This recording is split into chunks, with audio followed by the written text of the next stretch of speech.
Assalamualaikum warahmatullahi wabarakatuh, Pak Kevin. Bagaimana kabarnya hari ini? Sangat baik. Sangat baik. Sangat baik. Siap ya? Siap. Untuk ada kegiatan supervisi. Siap. Tahu maksudnya Bapak kegiatan supervisi ini? Mungkin untuk mengevaluasi atau mempersiapkan dari metode pembelajaran yang saya lakukan di kelas. Oke, luar biasa. Jadi intinya supervisi ini kan hanya sebatas mengetahui saja, Pak. Apa yang mau disampaikan, apakah ada kekurangan dan lain sebagainya. Nah, tidak sibuk ya, tidak nervous ya.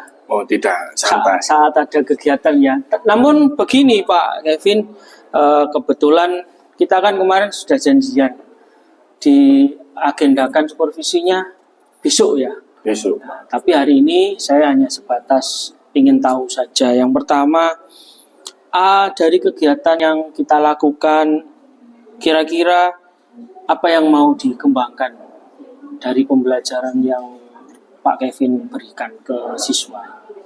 Yang mau saya kembangkan adalah lebih ke keahlian dan kompetensinya siswa tersebut dalam mengikuti pembelajaran saya, agar siswa mampu mengatasi problem ketika ada terjadi permasalahan di praktiknya ataupun di kegiatan pembelajaran yang lain. Jadi menambah wawasan siswa juga. Wah, luar biasa nih Pak Kevin ya. Kemudian ini Pak, apakah rencana pembelajarannya atau modul ajarnya sudah disiapkan Pak untuk kegiatan supervisi? Oh, sudah siap. Saya siapkan ada beberapa untuk modul pembelajaran karena saya memakai kurikulum Merdeka, lalu media pembelajaran, lalu media praktiknya juga sudah saya siapkan. Ya, kira-kira untuk supervisi besok mata pelajaran apa dan materinya apa Pak Kevin? Mata pelajaran saya produktif Pak, mengajar di kelas 11 TKJ. Nanti materinya saya tentang pengalamatan jaringan. Oke, bisa disampaikan sebentar apa itu materinya? Jadi di pengalamatan jaringan, materinya itu akan menekankan kepada bagaimana siswa memiliki kemampuan mendesain topologi jaringan dengan menentukan alamat-alamat yang sesuai dengan kelompoknya. Oke.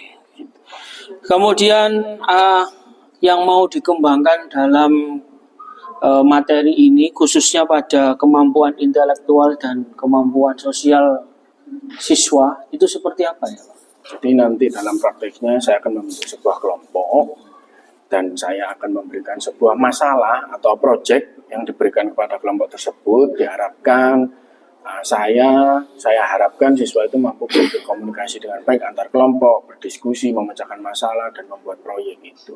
Wah, luar biasa ini insya Allah ya. Mudah-mudahan apa yang menjadi skenario Pak Kevin dalam proses pembelajaran bisa tercapai, dan sekali lagi saya hanya berusaha membantu untuk mengembangkan media pembelajaran atau modul ajar melalui kegiatan supervisi. Jangan terlihat gugup ya Pak Kevin ya. Siapa? Sama saja, normal saja. Nah, yang tentunya harapannya setelah kegiatan ini kita bisa saling memberikan masukan atau evaluasi.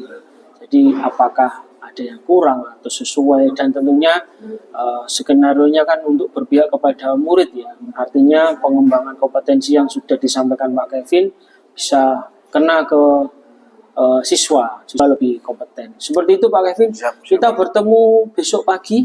Siap. Di jam berapa? Saya bisa mulai jam 7 Pak. Oke, jam 7 ya. Jam 7 pagi. Kita besok pagi melakukan kegiatan supervisi di kelasnya Pak Kevin di kelas 11 TKJ 1 kurang lebih di jam 7. Jam 7 bisa dimulai. Terima kasih Pak Kevin. Kita bertemu besok pagi saya akhiri, semangat. Assalamualaikum warahmatullahi wabarakatuh. Waalaikumsalam warahmatullahi.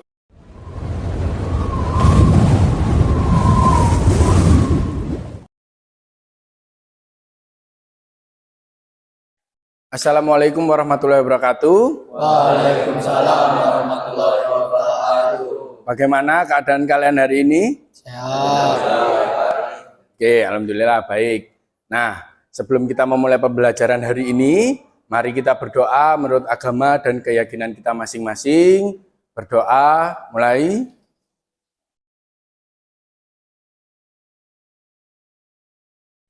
Berdoa selesai. Nah, lalu ada yang namanya pengalamatan jaringan yang kita pelajarin hari ini. Pengalamatan jaringan, sesudah dikelompokkan ya, setelah dikelompokkan itu ada yang namanya pengambilan dari kelompok tersebut. Contohnya begini. Alamat IP perangkat ini itu mendapatkan IP berapa dari kelompok IP itu. Jadi kalau saya analogikan ada perangkat tersebut berasal dari kelompok jaringan yang mana.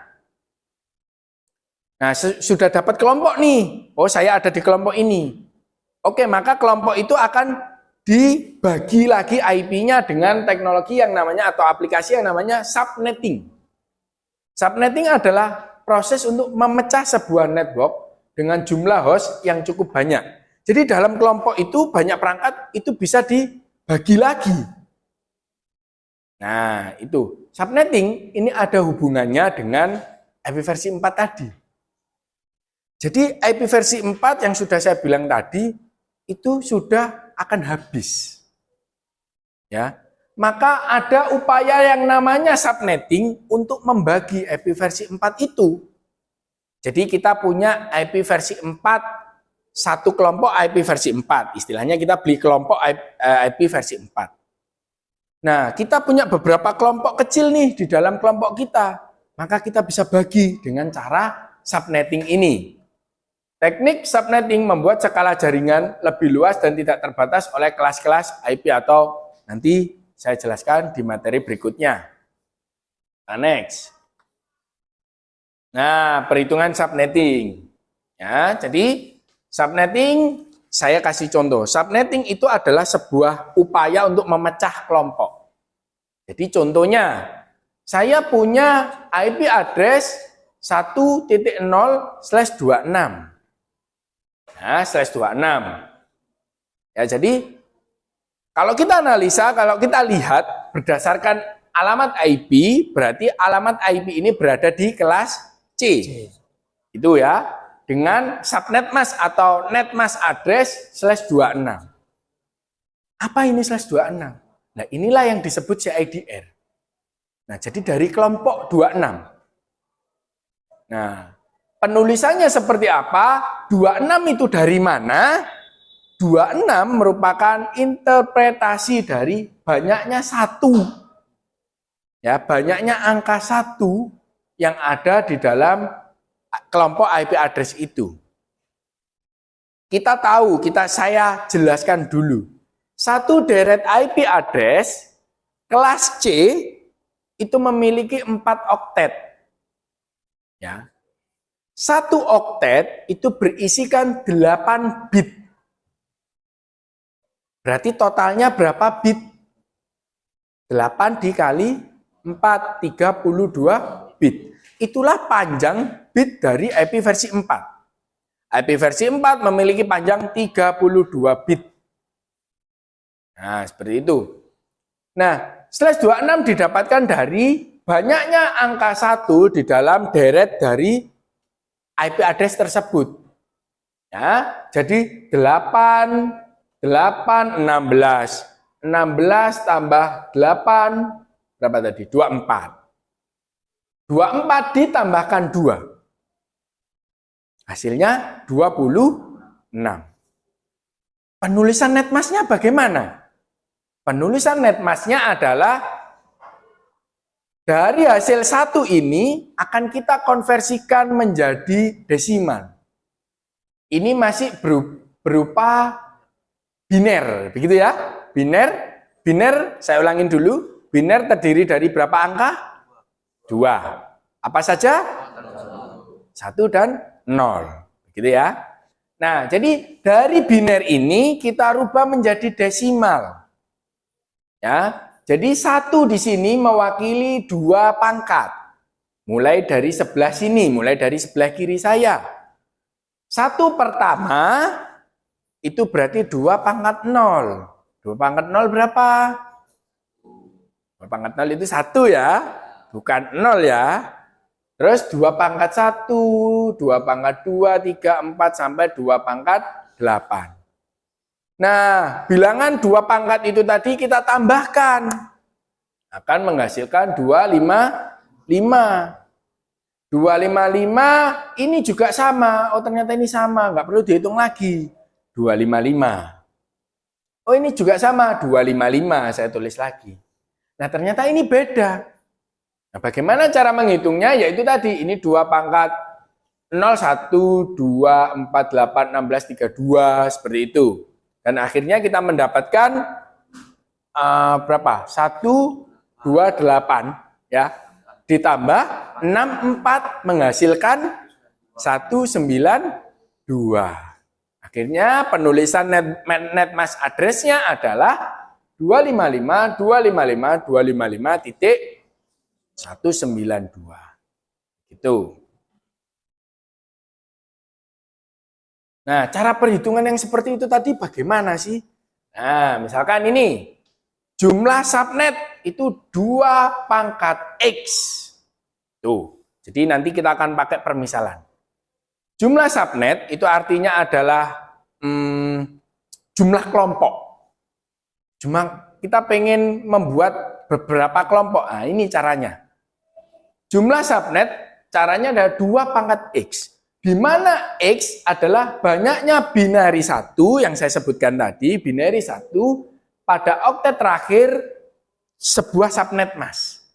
Itu. Jadi kalau saya ambil contoh yang di sini, nah, yang diambil yang bawah ini. Nah, 2 pangkat X. X itu adalah binari terakhir dari panjangnya subnet. Berarti 2 pangkat 2. Kan ini satunya cuma 2. Berarti 2 pangkat 2 yaitu sama dengan 2 pangkat 2 berapa ya? 4. Jadi dari IP contoh ini, IP contoh 192.168.1.0 itu akan menjadi 4 kelompok. Ya, akan menjadi 4 kelompok. Next. Langkah kedua, jumlah host per subnet. Jadi dalam kelompok itu berapa orang yang bisa masuk ke dalam kelompok itu? Gitu. Caranya adalah 2 pangkat Y dikurangi 2. Di mana Y adalah kebalikan dari X, yaitu banyaknya binari 0 pada oktet terakhir. Kalau kita ambil contoh tadi, balik. Nah, jadi X-nya adalah 2, Y-nya adalah kebalikan dari X. Banyaknya 0. Berarti berapa? 6. 2 pangkat 6 berapa? 2 pangkat 6? 64 dikurangi 2, yaitu 62. Berarti setiap kelompok itu isinya 62 perangkat. Begitu. Jadi ada 4 kelompok. Ya, 4 kelompok. Setiap kelompok ini ada 62 perangkat. Langkah ketiga, blok subnet. Ya. Nah, bagaimana cara menentukan banyaknya kelompok itu? Nah, kelompok itu misalkan kelompok 1 berapa sampai berapa, kelompok 2 berapa sampai berapa, kelompok 3 berapa sampai berapa, kelompok 4 berapa sampai berapa. Ini caranya.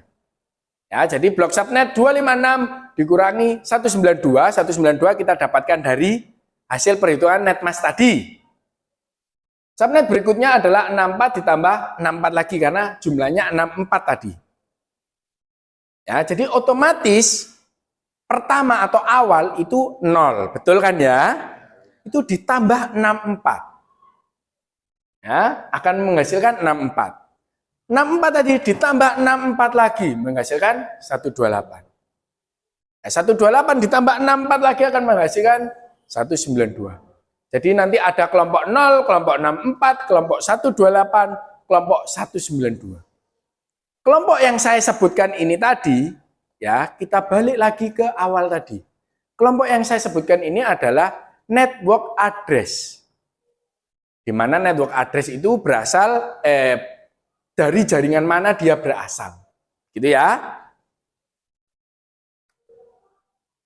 Nah, ini penulisannya jadi seperti ini. Subnet adalah network address, broadcast adalah IP paling terakhir yang tidak bisa digunakan. IP yang bisa digunakan mana? Yang pertama ini tadi, yang di tengah-tengah. Ada IP pertama yang bisa digunakan, ada IP paling terakhir yang bisa digunakan. Jadi 4. 1 kelompok 0, seperti saya bilang tadi ya, kelompok 0, kelompok 64, kelompok 128, kelompok 192. Oke, itu adalah materi yang saya sampaikan hari ini. Mungkin ada pertanyaan dari kalian? Bisa ditanyakan? Ya, Salsabila? Dari beberapa jenis topologi jaringan, topologi mana yang paling efektif digunakan pada jaringan yang menengah? Oke, jadi topologi jaringan apa yang paling efektif yang digunakan untuk jaringan menengah ya, bukan kecil ya, menengah ya. Ya, sebelum saya jawab, siapa yang bisa membantu saya untuk menjawab? Karena pertanyaannya bagus. Oh ya, Rafael. Mungkin kalau menurut saya topologi tree ya Pak, soalnya topologi tree kan level satunya paling atas kan betul. Router itu mungkin bisa memiliki beberapa jaringan lokal lain. Jadi dalam jaringan lokal itu kan pasti banyak visi gitu, banyak unsur gitu. Jadi mungkin itu. Oke, bagus sekali. Jadi kata Rafael adalah topologi tree merupakan jaringan yang tepat, yang efektif, yang digunakan untuk jaringan menengah ke atas ya, menengah. Kita ngomongnya menengah. Kalau kita ngomong masalah bawah itu banyak. Tapi ini menengah ini, pertanyaannya juga sedikit susah ini. Nah, si Rafael memiliki pendapat bahwa jaringan tree yang sudah saya jelaskan, karena jaringan tree ini adalah jaringan yang menggunakan perangkat khusus. Jaringan yang memang ada sebarannya. Jadi ada kepala, ada badan, dan ada kakinya. Bagus jawabannya. Ya, tetapi pada Cisco Best Practice, jadi ini yang mengeluarkan Cisco ya. Cisco Best Practice mengatakan bahwa jaringan yang paling efektif dan efisien yang bisa diterapkan di jaringan menengah atau besar itu adalah topologi mesh. Ini yang ngomong bukan saya, ini Cisco Best Practice-nya seperti itu. Di dalam Cisco bilang seperti itu. Kenapa kok topologi mesh? Karena topologi mesh memiliki persentase yang sangat kecil untuk kehilangan data. Ya, karena topologi mesh itu kalian bisa tahu sendiri tadi. Bahwa topologi mesh itu saya gambarkan lagi sini. Bisa ulang slide-nya. Bisa kita lihat di sini topologi mesh. Ya, saya ulangin lagi. Ini menurut Cisco Best Practice ya, Cisco Best Practice itu topologi mesh itu adalah topologi yang paling efisien dan efektif. Kita lihat saja. Satu node atau satu titik itu bisa terhubung ke semua jaringan. Ke semua jaringan. Misal gini, ada 100 komputer. Maka satu komputer itu akan terhubung ke 100 komputer tersebut secara langsung. Tidak pakai perantara. Nah, makanya Cisco mengatakan bahwa resiko kehilangan data sangat sedikit. Ya, karena ketika rute ini mati, dia akan mengalihkan ke rute yang lainnya. Begitu ya, cukup jelas ya. Ini Cisco Best Practice menurut Cisco. Nah, tapi kalau menurut saya pribadi, mana yang lebih bagus dan efektif dan efisien tadi pertanyaannya nih. Sama saya seperti Rafael, yaitu topologi tree atau topologi star. Topologi yang paling tradisional, yang paling simple. Itu menurut saya yang paling baik diterapkan di jaringan menengah, atas, ataupun bawah. Topologi star menurut saya itu paling enak. Ya, karena kita topologi mesh memiliki resiko seperti itu, topologi star memiliki resiko yang seperti itu. Jadi saya lebih meminimalisir resiko itu tadi dengan memilih topologi star. Itu menurut saya, menurut Rafael, dan menurut Cisco Best Practice. Seperti itu ya, Salsabila. Oke, saya rasa kita harus mencoba nih. Kita harus melakukan praktikum. Bagaimana kita akan praktek kalian untuk membuat sebuah jaringan. Jadi saya sudah menyiapkan skenario dan lembar kerja kalian yang harus kalian isi dan kerjakan.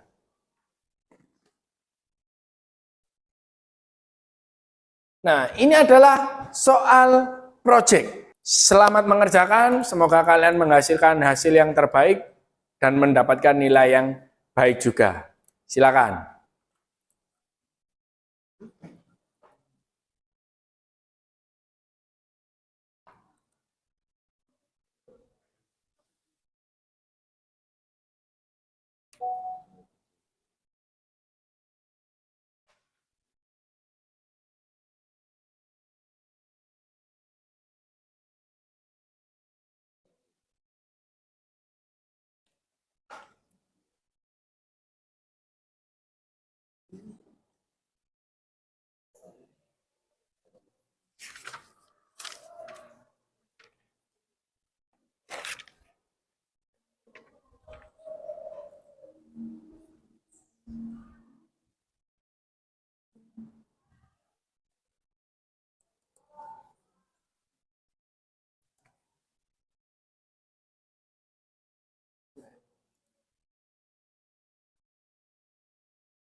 Ini Levi sudah menggunakan metode perhitungan subnetting? Sudah. Oke.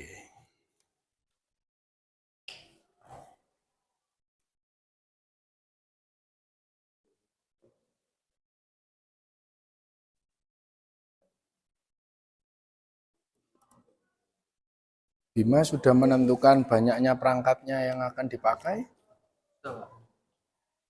Baik.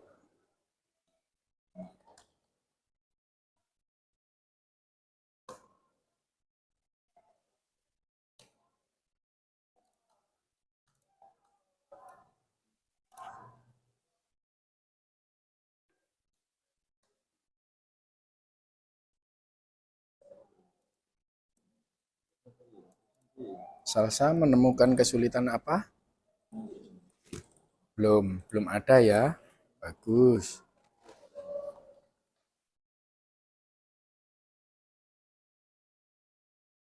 Berlian sudah menentukan metode subnettingnya?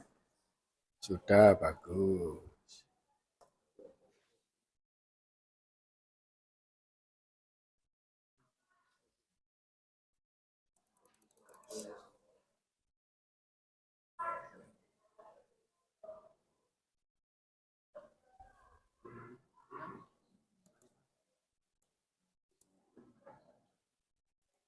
Oke, saya lihat progres semua kelompok sudah cukup bagus sekali. Sudah menemukan metode subnettingnya masing-masing dengan desain topologi yang berbeda-beda. Bagus sekali. Jangan lupa ditentukan bagaimana cara kalian atau alat apa saja yang dibutuhkan pada jaringan tersebut. Itu sudah ada di dalam LKPD yang wajib kalian isi. Itu.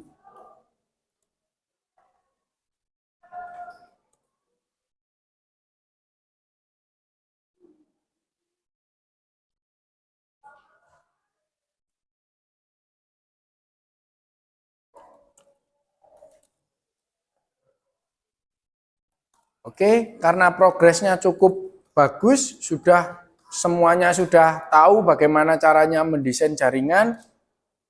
Bagi yang belum, boleh melanjut mengerjakan, tapi saya akan memanggil beberapa kelompok atau satu kelompok yang bisa menjelaskan atau menjelaskan desain dari jaringan yang sudah dibuat. Tidak apa-apa, masih progres tidak apa-apa. Jadi biar teman-teman kalian ini tahu progresnya mulai dari sini, IP-nya seperti ini, subnettingnya seperti ini. Oke, saya panggil dari progres kelompok yang paling mendekati 100% nih. Kelompoknya si Levi sama Bima, ini boleh. Siapa yang mau maju? Saya persilakan untuk mempresentasikan progresnya. Baik, Assalamualaikum warahmatullahi wabarakatuh. Waalaikumsalam warahmatullahi wabarakatuh. Sini saya akan mempresentasikan tentang tugas tadi, yakni subnetting. Yang pertama, kita membutuhkan untuk cabang Surabaya. Di sini ada 2 PC, 1 switch dan 1 router. Dan di cabang Bandung ada 2 laptop, 1 access point dan 1 router. Di cabang utama Jakarta ada server pusat untuk server induk. Sini kita menggunakan network 192.168.100.0/24 yang dimana akan disubnetting ke beberapa cabang yang di Surabaya ini membutuhkan 100 klien, dimana kita menggunakan slice 25 yang mendekati untuk 100 klien, yakni 128 klien, dan sedangkan yang di cabang Bandung kita menggunakan slice 26 yang menggunakan klien sebanyak 64 karena di Bandung membutuhkan 50 klien. Yang untuk di server pusat yang di Jakarta kita hanya membutuhkan 1 klien saja yang digunakan pada server dan router. Di sini kita akan menggunakan routingan statik dan pada server kita menggunakan service DNS dan HTTPS. Dan untuk semua klien di sini menggunakan DHCP.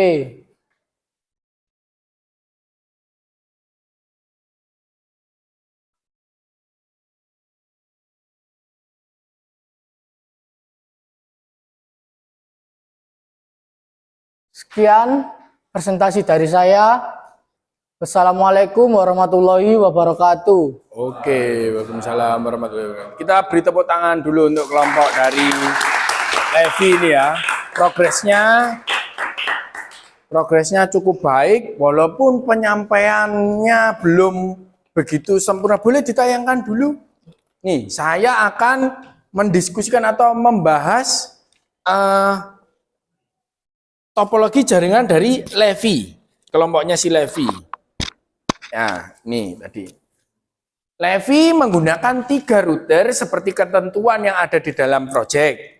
Dengan subnetting yang sudah ditentukan juga menggunakan slash berapa tadi? Levi tadi slash 25. Slash 25 adalah pengkelompokan dari banyaknya jumlahnya 128. Karena itu yang mendekati 100. Dan menggunakan slash 26 untuk 64 klien begitu ya. Itu yang mendekati 50. Ini sangat bagus sekali, sangat efisien sekali. Tetapi mungkin dalam penyampaiannya Mas Levi, bagi semuanya, bukan hanya kelompok Levi ya, ketika kita menerima sebuah proyek, maka powernya yang paling penting itu bukan materinya. Tetapi bagaimana cara kita menyampaikan? Kita harus pede dengan apa yang kita desain. Menyampaikannya jangan takut, karena tidak penting ini materi. Yang penting adalah bagaimana kita memberikan wawasannya. Ini desain saya seperti ini. Dijelaskan, kenapa kok pakai 3 router? Kenapa kok pakai switch? Kenapa kok pakai access point? Kenapa kok pakai /25? Kenapa kok pakai /26? Itu yang harus dijelaskan secara terbuka kepada si pemberi proyek. Itu ya, mungkin nanti supaya 100% bisa diperbaiki lagi. Begitu ya, Levi. Oke. Setelah praktek, kita mulai santai-santai dulu tadi, kita mulai serius lagi. Saya akan mengadakan evaluasi. Ya, saya akan mengadakan evaluasi berbasis quizzes. Ya, jadi biar seru nih, biar bisa kelihatan saingannya ini siapa-siapa. Silakan perangkatnya bisa dibuka aplikasi quizzesnya. Ya, dibuka aplikasi quizzesnya. Saya akan melakukan setting untuk mengikuti quizzes ini. Disiapkan aplikasi quizzesnya. Oke, silakan gabung di kuis saya ini, bisa memasukkan alamat joinmyquiz.com dengan memasukkan kode 570098 atau bisa scan ininya ya. Kalau scan ininya coba. Ini. Oke, silakan boleh semuanya bergabung untuk evaluasi pembelajaran hari ini. Namanya disesuaikan dengan nama kalian boleh atau pakai nickname boleh. Oke, sudah semuanya bergabung. Mari kita mulai. Siap? 1, 2, 3. Silakan dikerjakan kuisnya. Kita berlomba yang fair. Terima kasih atas evaluasi hari ini. Saya sudah mendapatkan 5 besar. Nah, silakan yang belum mendapatkan peringkat hari ini. Ini adalah 3 peringkat terbaik. Nah, selamat, tepuk tangan dulu. Oke. Semuanya skornya bagus. Jadi materi hari ini saya bisa simpulkan. Ya, dimohon tenang. Saya akan membacakan kesimpulan materi pada hari ini. Gitu ya. Materi hari ini saya mulai dengan pengenalan jaringan, topologi jaringan, IP, lalu subnetting. Ya, di mana komponen-komponen yang saya sebutkan itu saling melekat, hampir tidak bisa terpisahkan. Nah, jadi jaringan komputer IP address dengan subnetting itu merupakan satu kesatuan komponen yang penting. Banyak sekali orang-orang lain yang tidak memahami materi atau ilmu ini jarang menggunakan perhitungan subnetting. Karena yang kalian tahu, cara menghitung subnetting itu ada beberapa macam.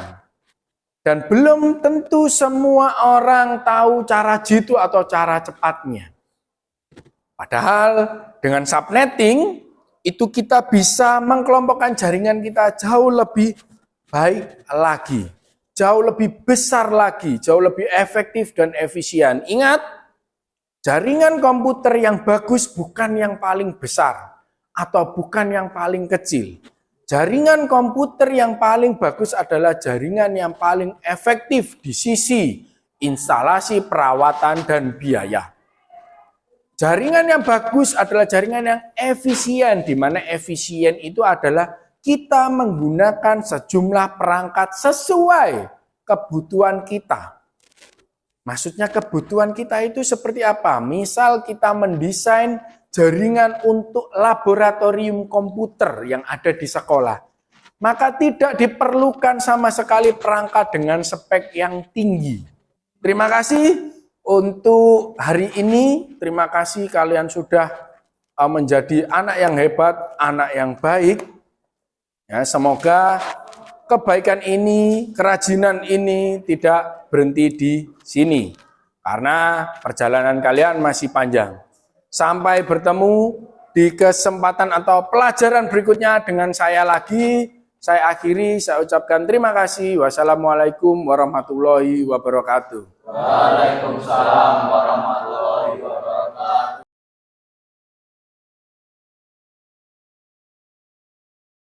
Alhamdulillah Pak Kevin. Nah, terima kasih ya. Saya mohon maaf ini Pak Kevin, kemarin setelah supervisi kegiatannya saya tidak komunikasi langsung dengan Pak Kevin karena kebetulan mendadak dikontak sama tim dari BPGB Jatim untuk kegiatan yang lain. Baik, Jadi tidak masalah. saya kontak-kontakan dengan Pak Kevin untuk kegiatan pasca supervisi ya di hari ini ya, Baik. di hari Jumat ini. Bagaimana kabarnya Pak Kevin? Sehat seperti yang kemarin, Pak. Setelah melakukan pembelajaran, jauh lebih tenang lagi. Alhamdulillah. Jadi ada beberapa masukan yang mau saya sampaikan ke Pak Kevin ini. Yang pertama yang mau saya sampaikan, perasaannya bagaimana setelah kegiatan supervisi, waktu di kelas atau setelah kegiatannya? Jadi setelah kegiatan supervisi kemarin, saya jauh lebih tahu lah, Pak. Makanya saya mengharapkan bagaimana evaluasi saya kemarin. Gitu. Saya menunggu saat ini, Pak. Jadi biar tahu bagaimana kekurangan saya kemarin, apa yang perlu saya siapkan di berikutnya, mohon evaluasinya dari Bapak. Luar biasa ini. Semangat untuk berkarya ini Pak Kevin ya. Nggih, ada beberapa catatan Pak yang saya sampaikan harusnya.